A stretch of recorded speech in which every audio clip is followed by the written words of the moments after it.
주제 발표 시간인데요. 우리 이성구 교수님 또 한기수 장로님 순서로 하겠습니다.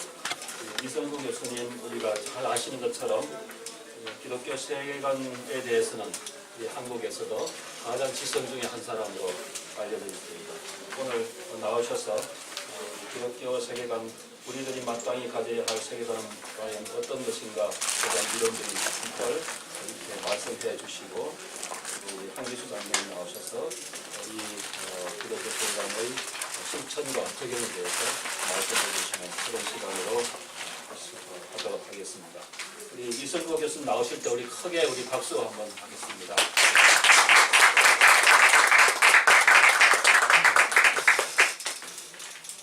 귀하신 교수님들 이렇게 뵙게 돼서 감사합니다. 교수님들이 이렇게 한 달에 한 번씩 모이신다고 하는 거 쉬운 일이 아닌데 계속 열심히 모이잖아요. 그죠? 대단들 하십니다. 그죠?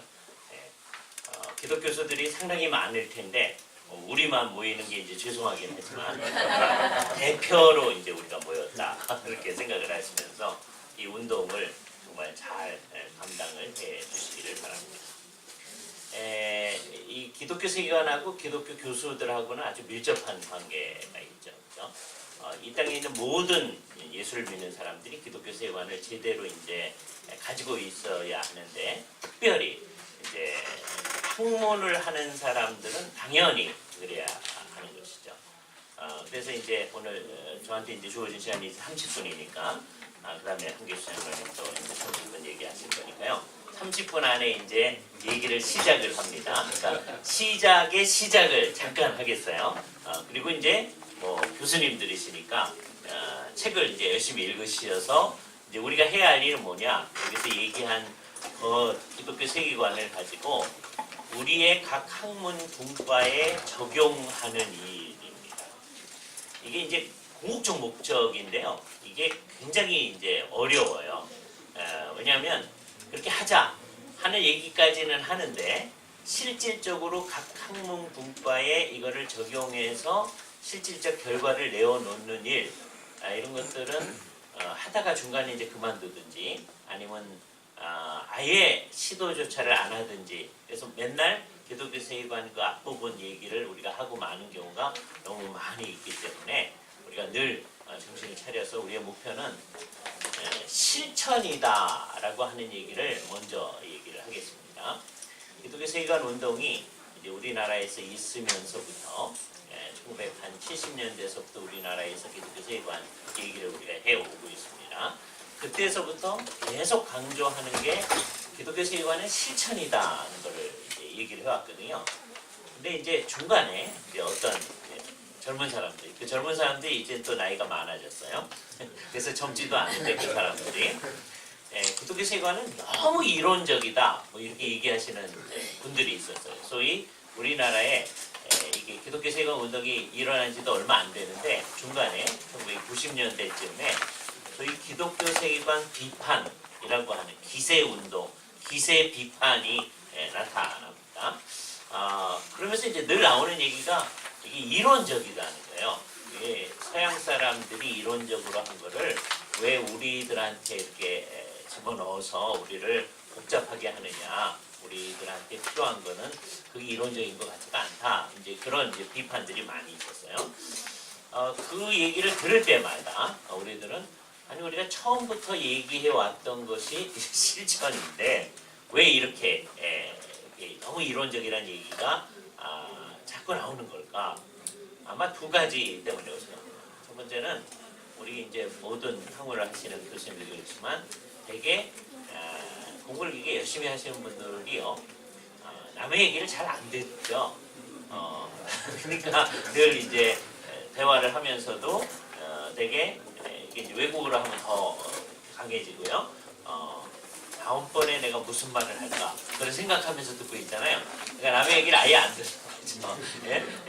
그런 일 비슷하게 기독교 세계관은 이게 실천이다라는 얘기를 암만 얘기해도 그 얘기를 안 하는 거예요. 왜냐하면 나중에 이제 틀들이 이렇게 나타나니까 이론적이라고 하는 게 딱 강하게 나타나는 것 같습니다. 또 하나는 이제 우리 모두의 책임이긴 한데 우리가 기독교 세계관을 강조하고 하자고 했음에도 불구하고 실제로 이것을 잘 구현한 실천이 부족했다고 하는 반증이 아닌가라고 하는 것을 우리가 생각을 해볼 수 있습니다. 그렇죠? 그래서 이제 시시때때로 오늘도 이제 그런 의미인데요. 다시 처음으로 가가지고서는 우리들이 하고 있는 이 기독교 세관이 어떤 건가 하는 것을 돌아보는 그 일들을 해야 하는 것입니다. 그렇죠? 기독교 세관은 한마디로 말하면 기독교인이 가진 기독자들의 세계관입니다. 세계 전체를 어떤 눈으로 바라보느냐, 그리고 그렇게 바라본 결과물, 이 두 가지를 다 우리는 세계관이라고 해요. 그러니까 월드 뷰라고 했을 때 그 관점, 퍼스펙티브를 얘기하기도 하고, 그러니까 이건 눈에 해당하는 겁니다. 이거를 재밌게 하기 위해서 우리 또 기독교 세관 열심히 하신 우리 신국원 교수님께서 재미있는 책을 써주셨는데, 니고데모의 안경, 기독교 세관 책이에요. 니고데모 시대에 안경 없었습니다. 근데도 왜 니고데모의 안경이라고 그랬느냐? 우리가 어떤 안경을 쓰느냐에 따라서 세상이 다르게 보인다는 것을 강조하기 위해서 그렇게 얘기하셨던 것이죠. 그렇죠?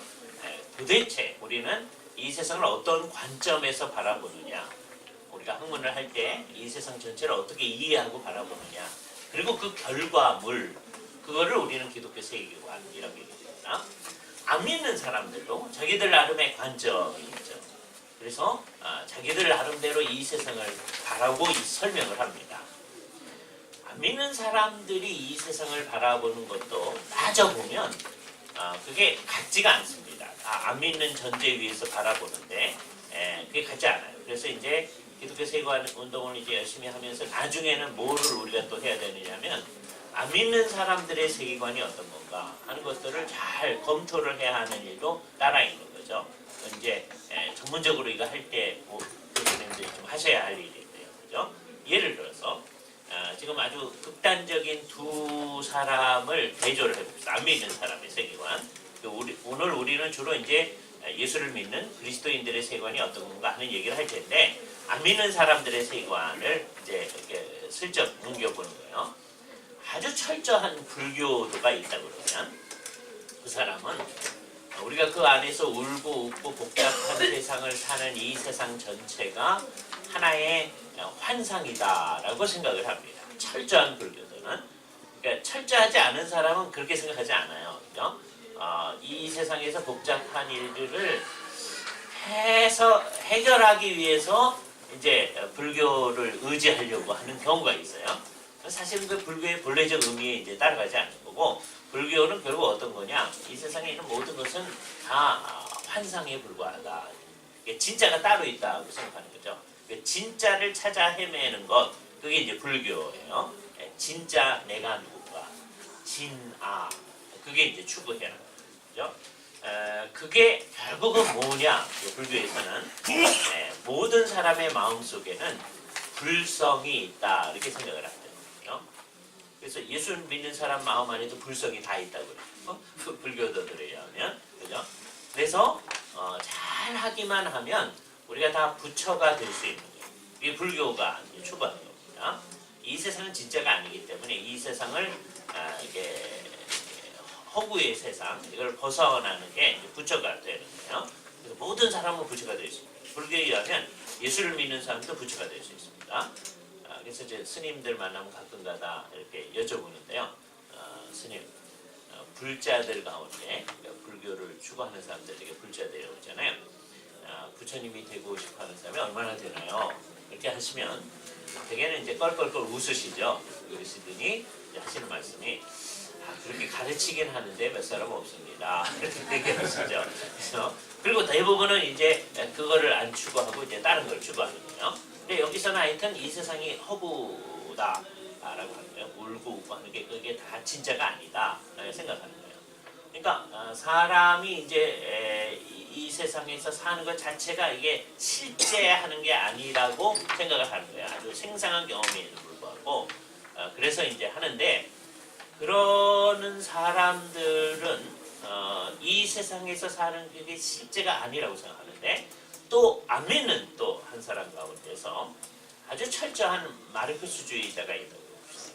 유물론자죠. 그 사람은 이 세상에 존재하는 것 자체만이 있는 거예요. 이 세상에 존재하는 걸 넘어선 거는 전혀 있지 않습니다. 사람도 이 몸, 그게 이제 인간의 존재 전체죠. 그래서 영혼이라고 하는 건 있을 수가 없어요. 예. 그러니까 철저한 마르크스주의자들은 그렇습니다. 나중에 이걸 수정하는 분들도 있죠.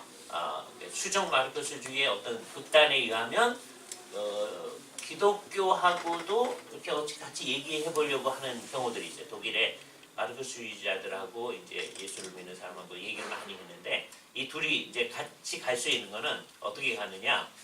기독교주 수정을 하고요. 기독교를 있는 그대로 놔두면은 이게 안 되니까 이게 수정을 하고 마르크스주의주 수정을 해서 중간에서 만나도록 하는 경우들이 있어요. 그거 아니고 이제 진짜 마르크스주의, 진짜 유물론에 철저하다 그러면 어떻게 되느냐? 아까 불교하고 완전히 다른데 이 세상에서 사는 그 삶만이 유일한 거죠. 불교도는 이 세상에서 사는 거 자체는 이게 환상이에요. 그러니까 안 믿는 사람인데도 서로 달라요. 그죠? 이게 재밌는 거예요. 이 세상을 어떻게 바라보느냐. 그죠? 오늘 우리의 관심은 나중에는 이제 이거에 대해서 우리 관심을 가져야 됩니다. 왜냐하면 이런 분들을 우리가 이제 상대해서 이 사람들을 이제 그리스도인으로 만들고 그 사람들과 함께 이 세상 속에서 살아가는 일을 해야 되니까 이 세관이 나중에는 복잡한 이제 일이 되어지는데 우리는 오늘 이제 처음 예수를 믿는 사람들의 이제 세관이 어떤 거여야 되느냐 하는 것을 얘기하는 거죠. 그래서 이 세상 전체를 완전히 성경적으로 정말 제대로 이해하는 게 있다고 한번 해봅시다. 이건 일종의 이상형이에요. 아이디얼 타입이에요. 그래서 실제로 우리 가운데 그 누구도 저를 비롯해서 그 누구도 어떤 목사님을 비롯해서 그 누구도 아주 뛰어난 신앙자의 그 누구도 가장 완벽한 성경적 세계관을 가진 사람 아무도 없습니다. 그러니까 그걸 상정할 수밖에 없어요. 우리는 이게 성경이 얘기하는 거다라고 얘기하는 거죠. 그리고 그 옆에 우리가 진짜로 이 세상을 지금 어떻게 바라보고 있느냐 하는 걸 이렇게 갖다 놓으면 어떠냐 하면 일종의 두 원 사이의 교집합이 형성되어지게 됩니다. 우리가 실제로 이 세상을 바라보는 게 어떤 거냐라고 했을 때 우리 안에 성경적으로 세상을 바라보는 게 있죠. 실제적으로. 그동안 성경 열심히 읽고 이런 운동들 열심히 해오셨으니까 성경적으로 바라보는 게 있어요. 근데 그리스도인이고 기독교 교수인 우리한테도 이제 따져보면 비기독교적인 것들이 이렇게 잔존하게 됩니다. 그렇죠? 기독교 세계관은 어떤 거냐 하면 이 사태를 일단 적나라하게 드러내는 것으로부터 시작돼요.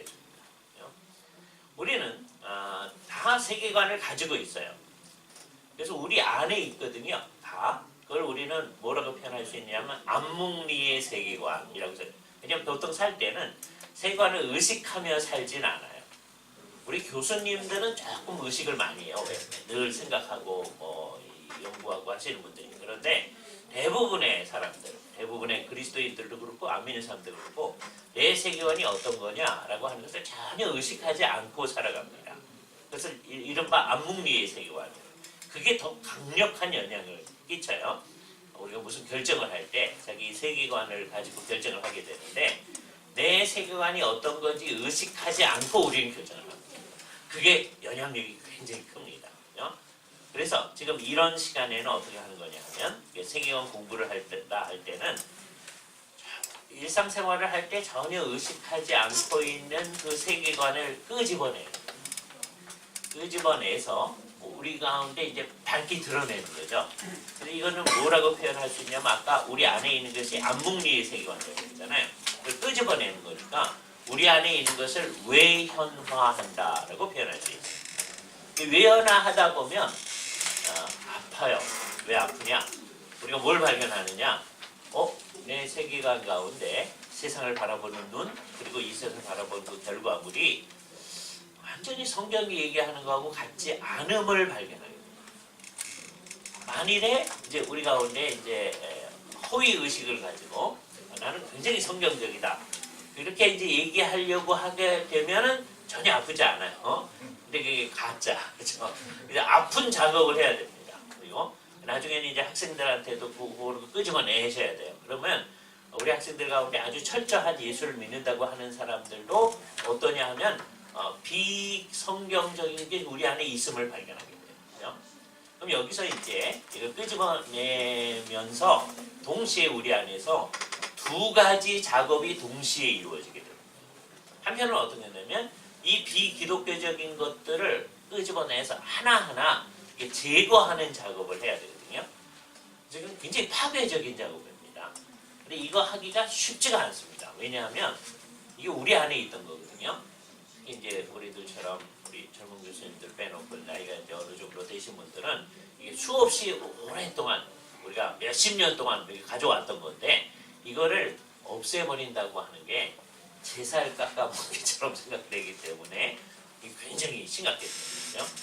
이게 특별히 또 자기 전공하고 관련된 어떤 문제다. 근데 그게 나중에 성경이 얘기하는 것도 좀 다르면은요, 이거 없애기가 굉장히 어려워요. 왜 자기 전공은 자기가 잘 아는 거거든요. 그러면 성경이 좀 잘못된 것 같은데 이런 생각이 들 수가 있어요. 예? 우리가 해야 할 일은 성경에 근거해서 내 전공을 고쳐야 되는 거거든요. 우리가 전공에서 뭐 얘기하던 그것을 그게 아주 쉽지가 않습니다. 그렇죠? 그래서 맨 처음에는 기독교 세계관은 이제 끄집어내는 작업을 하는데 그것과 함께 파괴적인 일이 작용한다 하는 걸 생각해요. 그래서 파괴적인 일의 일부분을 오늘 얘기를 잠깐 하겠어요. 그리고 목표는 뭐냐? 우리는 파괴 자체를 위해서 이 작업을 하는 게 아니거든요. 뭔가를 이제 세우기 위해서 하는 거거든요.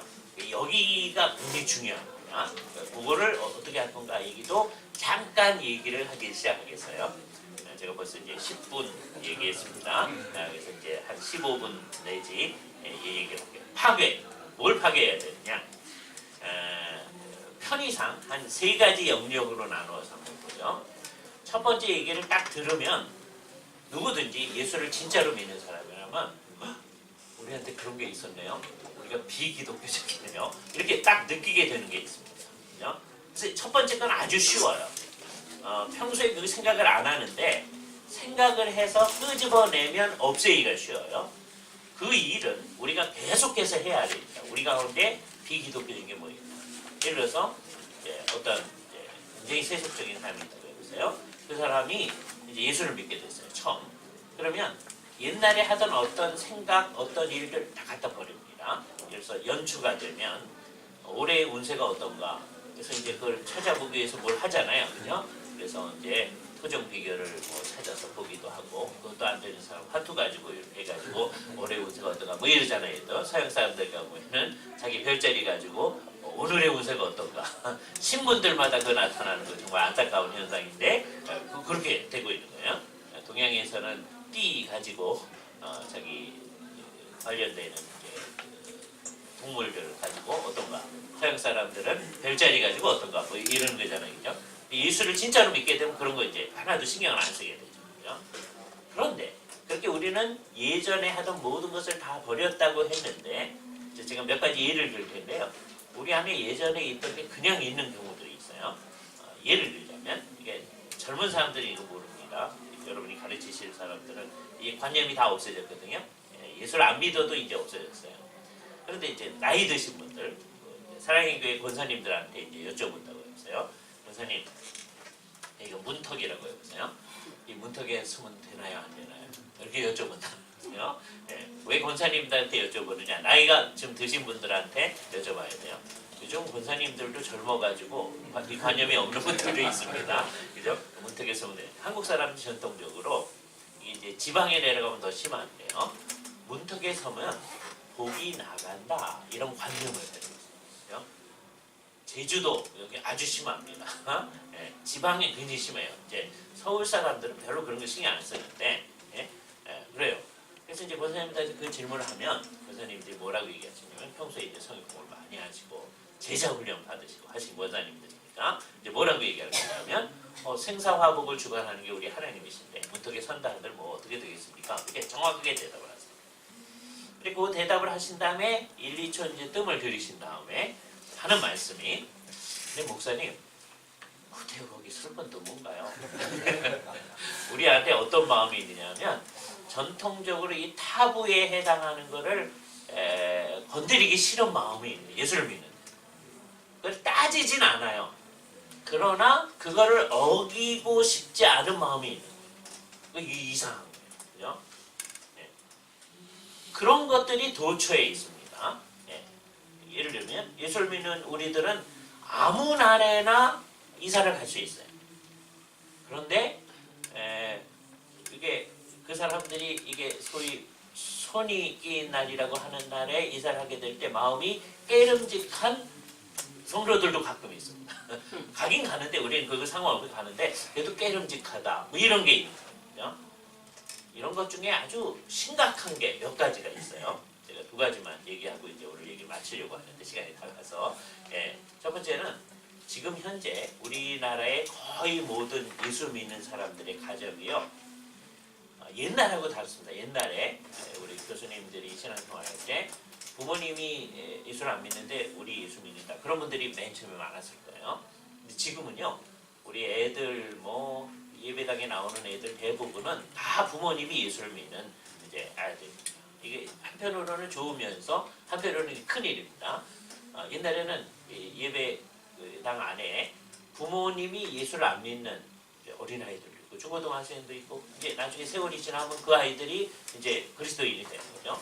지금은 부모님이 예수 안 믿는 사람이 아주 극히 적어요. 이게 심각한 문제인데. 그래서 결과적으로 우리는 형식적으로 기독교 가정이 됐습니다. 우리 가정은 다 장로님 가정, 권사님 가정, 집사님 가정, 목사님 가정 그래요. 우리 기독교 가정이에요. 진짜 기독교 가정이냐? 이거는 심각한 문제인데요. 이거 우리 스스로 물어봐야 되는 거죠. 형태는 기독교 가정이에요. 근데 진짜 기독교 가정이냐? 그런데 다 기독교 가정인데 밤에 손톱 못 가게 하는 집 아직 되게 많아요. 왜요? 옛날에 못하게 했었거든요. 옛날에 하던 게 그대로 작용하는 거예요. 그러니까 그 예수를 믿는다고 하는 전제가 우리의 실제 사는 데는 영향을 안 미치는 거예요. 어떤 것들은 그게 영향을 안 미치고 그냥 있는 거예요. 이게 아주 심각한 결과거든요. 그래서 우리는 예수를 믿는데 어떤 거는 주님이 뜻대로 한다고 하면서 아주 열심히 하는데도 어떤 거는 신경 안 쓰고 결국은 이 세상이 하는 대로 하는 거예요. 계속 그러는 거예요. 정말 진지하게 예수를 믿는 어떤 분들은 그 하나하나를 고쳐가시는 분들이 있어요. 제가 벌써 이게 한 20년 전인데 처음에 이제 어느 교회 가서 이제 성도들을 이제 섬겨 드리고 할 때 그중에 일제시대 때 고등학교까지를 교육을 받은 어떤 여자분이 있었어요. 근데 예수를 믿은 지가 얼마 안 된 거예요. 예수 믿은 지 한 5년 그렇게 되는 상황이에요. 그런데 그분은 늘 저한테 이 세상에서 이제 어떻게 해야 되는지 아주 잘 아시죠. 일제시대 때 고등학교까지 교육을 받았으니까. 그죠? 그거는 우리들이 PhD 한 거랑 거의 비슷한 정도네. 일제시대 때 여자분들이 그렇게 한다고 하죠. 그죠? 예. 그러니까 이분은 이 세상에서 어떻게 하는지 잘 아는 거죠. 이 세상에서 일도 많이 하셨고 하셨던 분인데 근데도 예수를 믿는 사람들은 이런 문제는 어떻게 하는지요. 이게 늘 물으시더라고요. 굉장하신 거죠. 그죠? 근데 우리는 이제 아예 그런 걸 안 하고 그냥 사는 경우들이 있어요. 그래서 어떤 거는 굉장히 기독교적으로 하는데 어떤 거는 그냥 옛날에 하듯이 그냥 해나가는 거죠. 그죠? 그런 게 아주 많이 있습니다. 이 중에 우리를 가장 슬프게 하는 한 가지 사건이 있어요. 그죠? 어떤 거냐? 우리 모두가 한번 망우리 그러면 머릿속에 이제 서울 사시니까 생각나는 게 있죠, 그죠? 뭐가 생각나십니까? 공동묘지 생각나시군요. 공동묘지에 간다. 그러면 그것도 이제 한 밤 2시쯤 간다. 근데 비가 부슬부슬 된다. 그러면 이제 우리한테 생각나는 게 있습니다. 우리한테 신체적 반응도 일어나고요. 어떠냐면 등골이 이제 오싹해지고 그렇게 이제 머리가 쭈뼛해지고 그럽니다, 그죠? 근데 이제 남자 청년들은 안 무섭다 그래요. 근데 큰 소리로 막 찬양을 하기 시작합니다. 뭐가 벌써 작용하는 거죠. 안 무섭다 그러는데 큰 소리 찬양. 한국 사람 왜 그러죠? 귀신 나올까 봐. 귀신 나올까 봐. 근데 잘 생각을 해보세요. 우리 믿는 바에 의하면 죽은 사람이 예수를 믿고 죽었다. 그럼 어떻게 되죠? 그 영혼이 하늘에 가 있죠. 주님과 함께 있죠. 그죠? 하늘에 계신 우리 아버지, 그러니까 하나님이 하늘에 계시니까 예수님께서 승천하셨다 그러잖아요. 그러니까 우리도 이제 죽으면 우리 영혼이 하늘에 가 있다. 그거 믿잖아요. 그죠? 분명하죠? 안 믿고 죽은 사람들의 영혼은 지옥에 있다 하는 것을 우리가 분명히 믿습니다. 그죠? 자, 언제까지 하늘에 있을까요? 영원히 있을까요? 가끔 가다 이거 헷갈리시는 분. 왜냐하면 우리 찬송가도 좀 이상하게 들려서 예. 영원히 있는 게 아니고 우리 주 예수 그리스도께서 다시 오실 때 하늘에 있던 영혼하고 이 땅에서 썩고 있던 우리의 몸이 결합을 하는데 썩은 몸하고 결합하진 않겠죠. 그 결합하는 순간 우리의 몸을 우리 주 예수 그리스도의 부활한 그 몸, 부활체와 같이 놀라우게 변형시켜서 있게 하겠죠. 그러니까 우리는 세 상태를 사는 겁니다. 세 가지 상태. 지금 현재의 상태, 몸과 영혼이 이렇게 있어서 사는 상태가 있고 죽은 다음에 우리의 영혼이 하늘에 있는 상태. 예수를 믿는 사람 중심으로 얘기하면 그때는 뭐만 있는 거죠? 영혼만 있는 거예요. 이거 관념들 잘 안 가집니다. 영혼만 있다고 하는 생각들을 안 해요. 네? 그때는 영혼만 있어요. 그래야 예수님이 다시 오실 때 몸이 다시 사는 것과 이게 분명해져요. 초대교회 2단 가운데 어떤 2단이 있었냐면 우리 믿는 것처럼 다 믿는데요. 맨 마지막에 몸이 다시 사는 것과 그 안 믿는 2단이 있었어요. 그죠? 그걸 영지주의라고 합니다. 영지주의는 영지버섯하고는 전혀 상관이 없고요. 영적 지식을 추구하는 사람들이에요. 영지주의. 그 사람들은 헬라 철학의 영향을 받았기 때문에 물질은 악하고 영은 선하다. 그 시대의 그 관념에 철저하게 해서 기독교를 수정한 거예요. 그러니까 어떻게 했느냐? 우리 영혼이 하늘에 가서 영원히 사는 거다. 이렇게 생각해요. 그게 2단이에요. 예? 예수를 믿는 사람 가운데 이제 따지면 정확히 얘기합니다. 근데 안 따지면은요, 당신 소원이 뭐예요? 죽은 다음에 하늘에 가서 영원히 사는 거야. 그거 2단이거든요. 물론 이제 따지면 2단이 아니에요. 왜냐하면 이제 그래요? 하늘에 영원히 있는 거예요? 아니지. 예수님이 다시 오실 때 이제 어떻게 되죠? 하늘에 있던 영혼하고 우리의 몸이 결합을 해가지고 그래서 우리는 하늘에서 사는 게 아니라 요한계시록 맨 마지막에 하나님께서 새 하늘과 새 땅을 창조하신다고 그러잖아요. 그죠? 이사야서 65장, 66장 새 하늘과 새 땅. 우리는 영원히 어디에 살아요? 새 하늘과 새 땅에 살아요. 이 얘기를 지금 잘 못해요. 왜요? 그걸 한자 말로 하면 그게 뭐가 돼요? 신천지죠. 그래서 이 얘기를 했다가 신천지가 차이점이 뭐냐 하면 신천지는 지금 그게 와 있다는 거예요. 과천에. 네. 우리는 뭐 얘기하냐면 예수님이 다시 오실 때 온 우주가 그렇게 변화된다고 생각합니다. 두 번째 차이점은 뭐냐? 신천지는 아까 우리 시작할 때 사도신경으로 시작을 했어요. 신천지는 절대로 사도신경 안 합니다. 우리 시대의 일종의 그리스도인됨의 씨볼렛이 뭐냐? 사도신경을 고백하느냐 아니냐. 그죠? 신천지는 절대로 사도신경 안 해요. 왜? 로마 교회가 창시한 거라고 해서 그걸 막 비판합니다. 그죠? 그래서 아까 사도신경으로 시작하신 거 굉장히 중요한 얘기예요. 그죠? 사랑의 교회 예배에 사도신경이 들어가야 돼요. 그죠? 그 중간에 빠져버렸어. 그죠? 그러면 안 돼요. 그러면 이게 신천지로 오인받을 수 있어요. 그죠? 신천지 교인들 고백 안 합니다. 신천지가 아니고 우리는 예수 그리스도께서 다시 오실 때 새하늘과 새 땅이 있음을 생각하면서 우리가 새하늘과 새 땅, 그게 우주 전체가 변혁된 거예요. 그러니까 지구도 변혁된 거죠. 거기서 영원히 살 거다. 그러니까 하늘에는 잠깐 있는 거예요. 물론 굉장히 오래 있어요. 예수님 다시 오실 때까지니까. 그러니까 죽은 다음에 하늘에서 영원히 살 거예요. 그러시면 안 돼요. 네? 따지면, 그러니까 믿는 바를 따지면 다 정확하게 얘기하십니다. 근데 이제 얼뜻 말할 때는 찬송가도 그렇게 되어 있거든요. 저 하늘에서 영원히 살리라. 그렇게 관념을 가지고 있어요. 그게 영지주의 이론이라니까요. 근데 우리는 영지주의가 아닌 게, 찬송가가 영지주의가 아닌 것은 이제 따져보면 그게 아니니까 영혼만 사는 게 아니라 나중에 몸이 산다는 것을 분명히 하니까 그래요. 자, 그런데도 불구하고 자 보세요. 일단은 하늘에 가 있잖아요. 예수님이 다시 오실 때까지는. 그리고 안 믿는 사람은 일단 지옥에 가 있잖아요. 그죠? 자, 그러면 그 지옥에 있는 사람의 영혼이 가끔 가다가 이렇게 나와가지고서는 자기 무덤 잘 있나 이제 봅니까? 아니면 1년에 한 번씩 자기 집 가서 제사 음식 먹나요? 아니잖아요. 그래서 우리가 제사 안 하잖아요. 그죠? 자, 그러면 무덤 근처에 돌아다니고 있는 죽은 사람의 영혼이 있나요? 없어요. 네? 한국 사람이 생각하는 귀신은 다 뭐죠? 다 죽은 사람의 영혼이에요. 처녀 귀신, 총각 귀신, 만대 귀신. 근데 그거 없다니까요. 귀신은 있죠, 귀신. 귀신은 뭐예요? 예수님이 쫓아낸 귀신, 사도 바울이 쫓아낸 귀신, 그건 뭐예요? 타락한 천사들. 그죠?